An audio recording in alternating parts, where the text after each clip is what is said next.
Welcome back to the channel your vet friend. तो आज हम जो है रेस्पिरेटरी सिस्टम का लास्ट टॉपिक पढ़ने वाले हैं, that is the lungs. So let's get started. आप सब जानते हो कि लंग्स क्या है। ये मेन ऑर्गन होते हैं रेस्पिरेशन का, ठीक है। और ये जो है मोस्टली पार्ट जो है हमारी थोरेसिक कैविटी का कवर कर रहे होते हैं। और दोनों लंग्स जो होते हैं वो कवर्ड होते हैं हमारे प्लूरल मेम्ब्रेन से, ठीक है ना। और ये जो दोनों प्लूरल सैक होते हैं ये एक दूसरे से सेपरेटेड होते हैं, ठीक है ना। लेकिन in the case of dog and cat ये जो दोनों प्लूरल सैक होते हैं ये एक दूसरे के साथ कम्युनिकेट कर रहे होते हैं, जिस वजह से अगर डॉग या कैट के अंदर किसी एक लंग के अंदर भी कोई इन्फेक्शन देखने को मिल जाता है तो वो दूसरे लंग के अंदर ईजिली ट्रांसफ़र हो सकता है, ठीक है। फिर इसके आगे हम पढ़ते हैं कि देखो एक न्यूबॉर्न के अंदर क्या होता है, मतलब मोस्ट अगर कोई न्यूबॉर्न है और अगर वो किसी मदर के स्टमक में ही मर जाता है, ठीक है ना, मतलब कि वो धरती में आने से पहले ही, वर्ल्ड में आने से पहले ही मर जाता है, ठीक है। तो उसके जो लंग्स हैं वो बिल्कुल भी फ्लोट नहीं करने वाले हैं वाटर पे, ठीक है ना, क्योंकि उसने कभी सांस ही नहीं लिया, ब्रेथ ही नहीं किया। लेकिन मान लो अगर कोई ऑर्गेनिज्म, ठीक है ना, वो मतलब आ जाता है धरती पे, ठीक है, वो धरती पे आने के बाद मरता है, तो उसके जो लंग्स होंगे वो वाटर पे फ्लोट कर रहे होंगे। क्यों? क्योंकि उसके अंदर कुछ अमाउंट में एयर प्रेजेंट होगा जिसे हम रेजिडुअल वॉल्यूम कहते हैं, ठीक है ना, क्योंकि वो ब्रेथ कर चुका है। आप जैसे जानते हैं रेजिडुअल वॉल्यूम कभी भी जो है लंग्स से रिलीज आउट नहीं होती है, ठीक है, और उसे हम एक्चुअली में मेजर भी नहीं कर सकते हैं। अब हमारे जो लंग्स होते हैं ये कैसे होते हैं, ये वैसे तो पिंक होते हैं फ्रेश कंडीशन के अंदर, ये एक सॉफ्ट स्पॉन्जी ऑर्गन होता है। हमारा जो लंग है वो किसी भी लो फीचर्स में डिवाइडेड नहीं होता। लेकिन अगर हम बात करें एनिमल्स की तो इनके अंदर क्या होता है, इनके जो लंग्स होते हैं वो लोब्स में जो है डिवाइडेड होते हैं फीचर्स की मदद से। इनके पास क्या होते हैं, दो सर्फेसेस होते हैं लंग्स के, दो बॉर्डर होता है, एक बेस होता है और एक एपेक्स होता है। यूजुअली जो राइट लंग होता है वो लेफ़्ट लंग से जो है थोड़ा सा बड़ा होता है साइज़ के अंदर, ठीक है। सबसे पहले हम जो है इसके बॉर्डर्स के बारे में बात करने वाले हैं। इसके देखो दो बॉर्डर्स होते हैं, ये वाला जो बॉर्डर है, ठीक है ना, अब क्योंकि हमारा एनिमल कैसे होगा, वो ऐसे हॉरिजॉन्टली होगा, ठीक है, तो उसका ये वाला जो बॉर्डर होता है लंग्स का उसे डॉर्सल बॉर्डर कहा जाता है, ठीक है। नीचे वाला जो होता है वो वेंट्रल बॉर्डर होता है। जो डॉर्सल बॉर्डर होता है वो कैसा होता है, थिक होता है, राउंडेड होता है, ठीक है। और इसके ऊपर जो है हमें क्या देखने को मिलती है, देखो इम्प्रेशंस भी देखने को मिलती हैं रिब्स की, ठीक है। वेंट्रल बॉर्डर जो होता है वो इरेगुलरली थिन होता है और जो है वो डॉर्सल बॉर्डर से थोड़ा सा छोटा होता है। दोनों ही लंग्स के अंदर हमें क्या देखने को मिलते हैं, कार्डियक नॉच देखने को मिलती है हार्ट के लेवल पे। और देखो आप सब जानते हो कि हम जो हार्ट होता है वो लेफ़्ट की तरफ ज़्यादा टिल्टेड होता है, जिस वजह से लेफ़्ट लंग के अंदर जो कार्डियक नॉच होता है वो ज़्यादा डीप होता है और एक एल गैप की फॉर्म में प्रेजेंट होता है, ठीक है। अब हम बात करने वाले हैं बेस के बारे में, ठीक है ना, कि इसका बेस वगैरह कैसा होता है। तो जो लंग होता है उसका बेस थोड़ा सा कनकेव होता है, राइट वाले का जो बेस होता है वो ज़्यादा कनकेव होता है। क्यों? क्योंकि नीचे क्या प्रेजेंट है, डायाफ्राम के liver present on the right side, जिस वजह से राइट लंग जो होता है वो ज़्यादा कनकेव होता है, ठीक है, as compare to left one. अब हम बात करते हैं एपेक्स के बारे में। तो हम सबको पता है कि एपेक्स जो होता है वो कवर्ड हो, जिस मतलब कि वो भी प्लूरल मेम्ब्रेन से कवर्ड होता है, लेकिन उस कवर को स्पेशली क्या कहा जाता है, क्यूपुला प्लूरी कहा जाता है, ठीक है। तो जो एपेक्स है दोनों लंग्स का वो किससे कवर्ड होता है, क्यूपुला प्लूरी से, ठीक है। एंड जो लेफ्ट लंग का एपेक्स होता है वो ज़्यादा पॉइंटेड होता है, लेकिन राइट लंग का जो एपेक्स होता है वो थोड़ा राउंडेड होता है, ठीक है। और राइट लंग के अंदर हमने देखा था कि ट्रेकिया क्या करता है at the level of third intercostal space, वो एक एक्स्ट्रा ब्रोंकस दे रहा था जिसे एपिकल ब्रोंकस कहा जाता है। वो एपिकल ब्रोंकस क्या करती है, हमारे राइट लंग के एपिकल लोब को क्या कर रही होती है, वेंटिलेट कर रही होती है, ठीक है ना। और ये सिर्फ और सिर्फ हमें रूमिनेंट्स में देखने को मिलती है, ठीक है। फिर अब हम बात करते हैं सर्फिसेज के बारे में, ठीक है। तो लंग के जो है दो ही सर्फिसेज हैं, कौन कौन से, एक है लैटरल सरफेस जिसे कॉस्टल सरफेस कहा जाता है। ये कैसा होता है, थोड़ा कन्वेक्स होता है, स्मूथ होता है और इस पर जो है हमें रिब्स के और कार्टिलेजेस के इंप्रेशंस देखने को मिलते हैं। मीडियल सरफेस जो होता है ये क्या होता है, ये फर्दर जो है ना दो में डिवाइडेड होता है। ये कंसिस्ट करता है dorsal, that is the mediastinal and the vertebral, ठीक है, पार्ट, ठीक है। ये मीडियास्टाइनल पार्ट और वर्टिब्रल पार्ट जो है कंसिस्ट कर रहा होता है। अब वो जो वर्टिब्रल पार्ट होता है वो जो है रिलेटेड होता है थोरेसिक वर्टिब्री से, ठीक है। और मीडियास्टाइनल पार्ट जो है वो मीडियास्टाइनम से रिलेटेड होता है, ठीक है। अब लंग का जो हाइलम होता है, देखो किसी भी ऑर्गन का हाइलम की बात करी जाए तो हाइलम वो जगह होती है जहाँ पर से जो है ब्लड वेसल्स वगैरह एंटर या एग्जिट करने वाली होती हैं, ठीक है। तो हाइलम जो है लंग का वो कैसा होता है, रफली ट्रायंगुलर होता है, ये नॉन प्लूरल एरिया होता है, मतलब कि यहाँ पर कोई भी प्लूरल मेम्ब्रेन प्रेजेंट नहीं होती है। और इसी के थ्रू जो है bronchus, pulmonary artery, pulmonary vein, bronchial artery, nerves और लिम्फेटिक्स वगैरह जो है वो पास कर रहे होते हैं, ठीक है।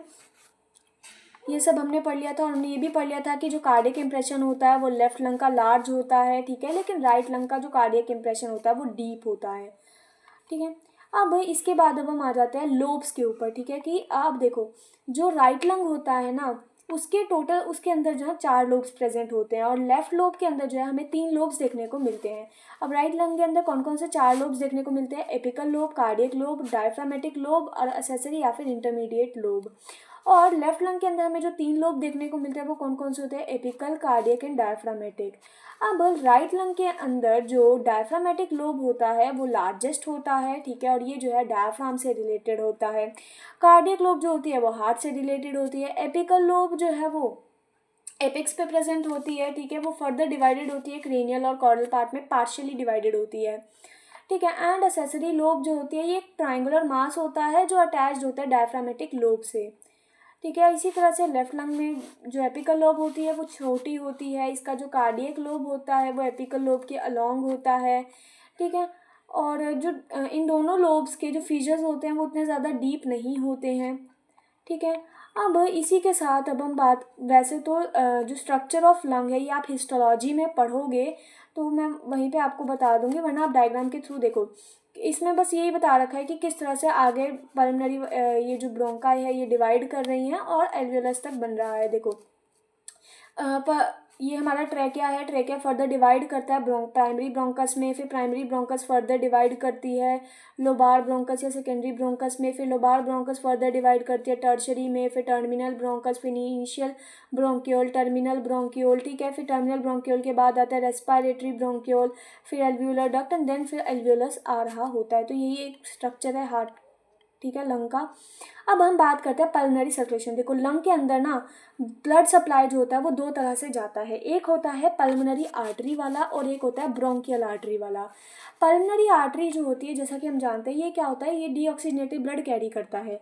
तो पल्मनरी आर्टरी जो है वो ब्लड को लेके जाती है लंग के अंदर, लेकिन किस लिए, ऑक्सीजनेट करने के लिए ब्लड को, ठीक है, और फिर पल्मनरी वीन के थ्रू वो वापस से हार्ट में आ जाती है। लेकिन जो ब्रोंकियल आर्टरीज होती हैं ये स्पेशली ये राइज करती हैं थोरेसिक एओर्टा से, ठीक है, और ये जो है किसको सप्लाई, ये जो है लंग के टिश्यूज़ को सप्लाई कर रही होती है, ठीक है। तो पल्मनरी आर्टरी जो होती है वो ब्लड को कैरी करती है ताकि ब्लड को ऑक्सीजनेट किया जा सके, लेकिन ब्रोंकियल आर्टरी ब्लड को कैरी करती है ताकि वो ब्लड सप्लाई कर सके, ठीक है। तो ये सर्कुलेशन हो गया। अब इसके बाद अब हम बात करते हैं दोनों लंग्स के डिफरेंस के बीच में, जो कि पूछा जा सकता है।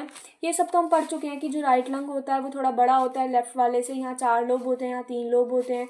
इसका भी ज़्यादा कनकेव होता है लीवर प्रेजेंट होने की वजह से, इसका थोड़ा लेस कनकेव होता है। इसके अंदर एपिकल लोब थोड़ा बड़ा होता है, इसका एपिकल लोब थोड़ा छोटा होता है।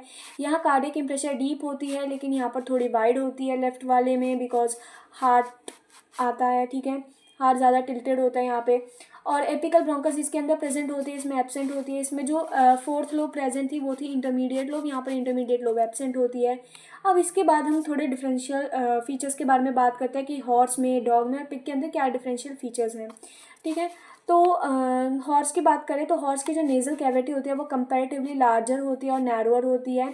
यहाँ पर मिडल मीनियटस जो होता है वो पीछे की तरफ डिवाइड नहीं करता, लेकिन रूमिनेंट्स के अंदर क्या था, वो पीछे की तरफ जो है डिवाइड कर रहा था, ठीक है ना, 2 पार्ट में, जो कि एक कम्युनिकेट करता फ्रंटल साइनस के साथ, एक मैक्सिलरी साइनस के साथ का कर रहा था, ठीक है। वो क्यों कर रहा था, इथमो टर्बिनेट बोन प्रेजेंट होने की वजह से, लेकिन ये पीछे की तरफ पोस्टीरियरली डिवाइड नहीं कर रहा होता है, ठीक है। इनके जो नॉस्ट्रल्स होते हैं वो थोड़े से डायलेटेड होते हैं, वोकल कॉर्ड प्रोमिनेंट होता है, एपिग्लॉटिस पॉइंटेड होता है, ट्रेकिया कंपैरेटिवली लंबा होता है। यहाँ पर एपिकल ब्रोंकस जो होती है, देखो हमने बात की थी एपिकल ब्रोंकस जो है ये किसकी पेक्युलैरिटी है, रूमिनेंट्स की पेक्युलैरिटी है। तो इसका जो ट्रेकिया होता है वो कंपैरेटिवली लंबा होता है।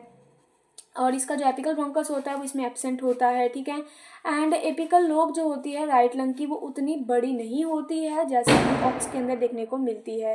अब इनका जो लैरिंग्स है वो वो जो है 3 अनपेयर्ड और 3 पेयर्ड कार्टिलेजेस से मिलके बना हुआ है, जिसका नाम है, जैसे वहाँ भी ये 3 ही अनपेयर्ड थी तो ये 3 ही अनपेयर्ड तो सेम है।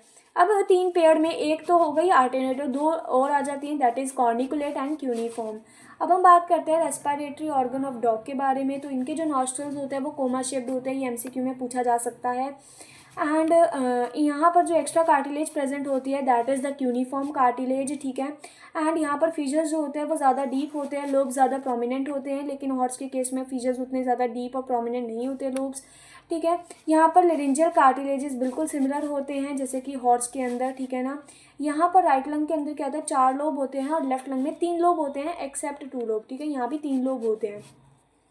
अब हम बात करते हैं रेस्पिरेटरी ऑर्गन ऑफ पिग के बारे में, ठीक है। तो पिग का जो देखो पिग के अंदर क्या होता है, वहाँ पर स्नाउट प्रेजेंट होती है, ठीक है। अब उस स्नाउट के अंदर क्या होता है, हमें क्या देखने को मिलता है, एक स्केलेटन देखने को मिलता है जिसे क्या कहा जाता है, ऑस रॉस्ट्रेल कहा जाता है, ठीक है। तो उसमें हमें ये देखने को मिलता है। एंड इनका जो स्नाउट होता है ये किससे फॉर्म होता है, नोज़ की एपेक्स से और अपर लिप्स से, ठीक है। इनकी नेज़ल कैविटी जो होती है वो कंपैरेटिवली थोड़ी लंबी होती है। इनका जो राइट लंग होता है उसमें 4 लोब्स होते हैं और लेफ्ट लंग के अंदर जो है 2 लोब्स प्रेजेंट होते हैं, ठीक है। और इनके अंदर भी हमें जो है एपिकल ब्रोंकस देखने को मिलती है, ठीक है ना, for the right apical lobe at the level of third rib, ठीक है। तो इनके अंदर भी क्या होता है, एपिकल ब्रोंकस जो है वो प्रेजेंट होती है, ठीक है ना, राइट एपिकल लोब के लिए, लेकिन यहाँ पे थर्ड रिब के लेवल पे, वहाँ थर्ड इंटरकॉस्टल था, यहाँ थर्ड रिब है, ठीक है। तो ये चीज़ ध्यान देना। और इसी के साथ हमारा ये रेस्पिरेटरी वाला पोर्शन जो है वो ख़त्म होता है, ठीक है। एंड फाउल का जो भी पार्ट होगा वो सब हम जो है अनैटमी ऑफ फाउल के अंदर बात करेंगे। Till then bye bye.